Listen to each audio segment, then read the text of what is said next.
Hello everyone, this is Andy Raphael from eTechnics.com here at Computex 2012 in Taipei. We're actually here at the moment at the Thermaltake and TT eSports booth, and we're talking with Andrew from TT eSports, and he's just really going to give us a bit of a rundown on the products that they've got on show and their sort of presence that's actually at this show. So Andrew? Hi everyone, basically we're here at Computex, as you said, Taipei. Taiwan is the TT eSports home market, so when we do things here we do it big. It's it's a national TV brand. Everyone knows us. We make a big impact. We have a lot of fun, and we just thought we'd share some of that with you guys. Okay. So if we start off with some of the products, obviously in Taiwan we have the clothing. This is because, again, for the community and the people here, TT eSports is like a sports brand. It's a football team equivalent. So people Adidas, see it. Nike, Reebok, that sort of thing. And their fans are like watching football teams like Chelsea, Arsenal, Man United. So fan base is big. It's a lot of fun. So you buy the apparel. It's very interesting for the gamers here and the fans to actually wear these products. They think it's stylish and cool. I mean, it's not everybody's cup of tea. We wouldn't be doing it in the UK. No. But of course, it's this is to your market, different cultures. But that's what TT eSports is. It's about knowing the gamers and the cultures of different. And being a global brand. So you've got to appeal, especially to your home heritage and everything, but still appeal to other markets. And that's why there's quite versatile products. So if we start by obviously looking at the keyboards. Okay. Yeah. So we've got a whole range of keyboards here. So just talk us through a few of them. Well, basically, obviously we're only 2 years old. We launched CeBIT 2010, and since then we've always been improving our products, changing what we've done to answer the community's call. So what we've done is our G unit and our G1s, which have been our successful keyboards, mechanical keyboards of course, which originally when we designed them were black cherry switches, and they weren't fully illuminated. So taking the feedback, we've now come up with, for example, this G unit here is now fully illuminated. It's got red cherry switches. So if I actually show you, should to illuminate, but you can actually see the switch. It's again answering the call. We're going to be offering the G unit and the G1 with black, red, brown, blue, depending what the gamer wants. So obviously that's just about the resistance and the feedback and response. Some gamers like the blue switches, but they're really noisy. So other people like the black switches, other people like the brown. So like in Korea, brown switches are very popular. So we're trying to again reach the market, what people want. I mean, in terms of the switches, you are actually, if we look over here, sort of educating people who are here as to what the different switches are for. So we've got the red switches for gamers, same with the black switch, mixed use on the brown, and then blue for word processing. But it depends on the person and what they like. Of course, it's the choice. I mean, for an average casual gamer, they probably aren't going to worry too much, but for professional gamers or hardcore gamers that play the likes of StarCraft, League of Legends, they know what they want. If they're playing Counter-Strike, again, they want a different feel to what they play, but they want to know that it responds, which is what the mechanical does. Obviously this is the G1, which, as you can see, the different colours. Each colour's meant to represent a different switch. Now these are still in development, so these might change. We might offer a multicolour one, we might not, but we're going to offer the different switch based on what people want. The beauty of this is you've got the option to just have ASD, arrow keys, numpad, or nothing at all, full light, and then you've got your brightness options. So again, some people might not want all the lights on, especially in the daytime. You're not going to want lights on. Switch it off. User functionality is pretty important. And mice wise, again, we've got the Therons in different editions. We've basically it's a very popular mouse. It's won awards. So what we want to do is we want to make sure that the styling's there as well. Just like the Black Element, it's the white version. Again, very pretty looking mouse. I personally use the original Black Element, so I'm quite favoured to this mouse. But again, it's not every product is for everybody. And we don't push that. We basically have a range. You might like something, you might not. It's up to you. We don't want to force the users to buy something. We don't want to sell it. We want them to buy our products because they want to, because they like our brand, they like our image, they like what we do for gaming. That's the important thing for us. It's not just about. But you don't want to do the whole forceful sale thing. It's more appealing to what they want, and that's why obviously you've got such a versatile range. Of course, and we're our community managers around the world have come from the gaming scene. Between us all, we've got over 30 years of experience in the gaming. So it's not like, oh, we're traditional marketing. We're very, aware about the community. We listen to what they want. We develop that, and that's really important because I don't want to just be another brand. I want to, people to appreciate everything we do. And I think that's, that's one of the most important things. So the only other keyboard I'd like to show you really is the Nooker, which is basically something that we've developed over the last 6 months, in which it's using the plunger style keys. So this is a membrane keyboard, but the concept behind it is you get the mechanical feel. So you can hear a little bit of a click when you play, and you get that feel, you get that response when you push the keys. A lot of gamers want it, and I mean, it's going to be a competitive product at 40 USD retail. So, you're thinking to yourself, 1 minute, I don't want to spend 80, 90 euros or, 100 USD or 60 quid, 70 quid. You want to get something that's reasonable, that's going to perform, feel good, have the good build quality, but competitive in its own right. A couple of our guys in Prime are currently using this while we still develop the brown switch keyboards.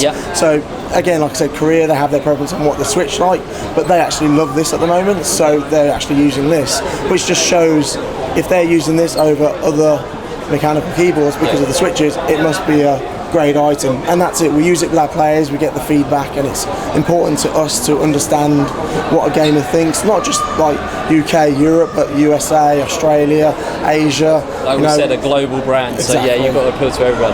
And some other things that you are showing today are some of the headsets. So we did see a couple of these at CeBIT, but there are obviously quite a few things that need to be spoken about these headsets and how they differ for different people. So just talk us very quickly through what's on show here. Okay, so we've got the Draco series of headset, and what that offers is you have the Draco Captain, which is aimed at gamers. You have the Draco, the standard headset, and then you have the Draco Signature. So if I start with the Signature, which is basically the gold-plated finish, it comes in 3 colours. So you can have it in the white finish, the black and gold, or the yellow and gold. The beauty of this is we develop them with DJs, with music in mind, so it's not just old gamers. We don't want to just say, this is a great product for gaming. This is the sort of product that will compete with, music headsets, Beats Audio, and things like that. We want to, we don't want our brand to just be gamers. It's about a lifestyle. It's about passion. And you see it nowadays. I've noticed in the last 2 years, kids walking around with their iPhones, but instead of wearing little inner ears, they've got these big headphones either around their neck, listening in.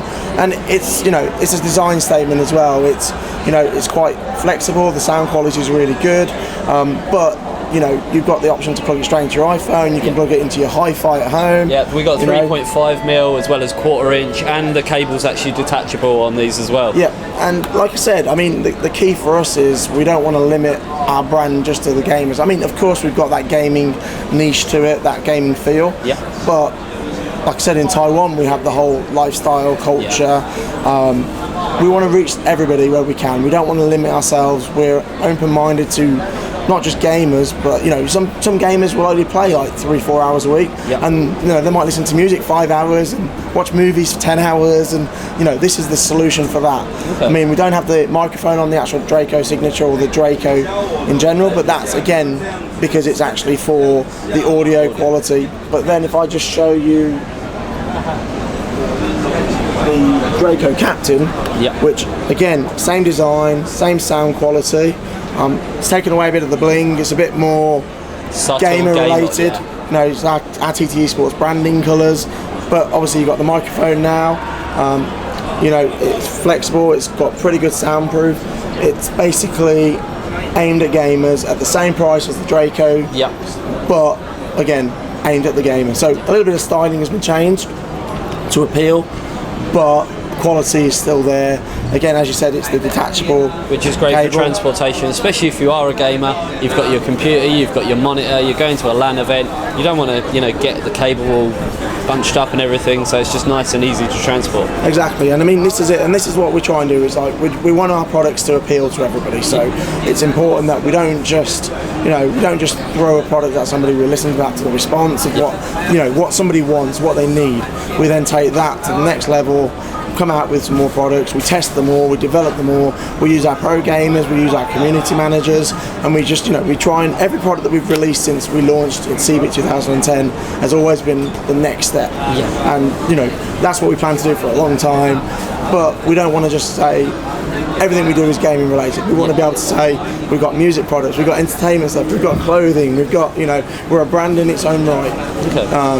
And that's it. I mean, end of the day, we've got a few other products.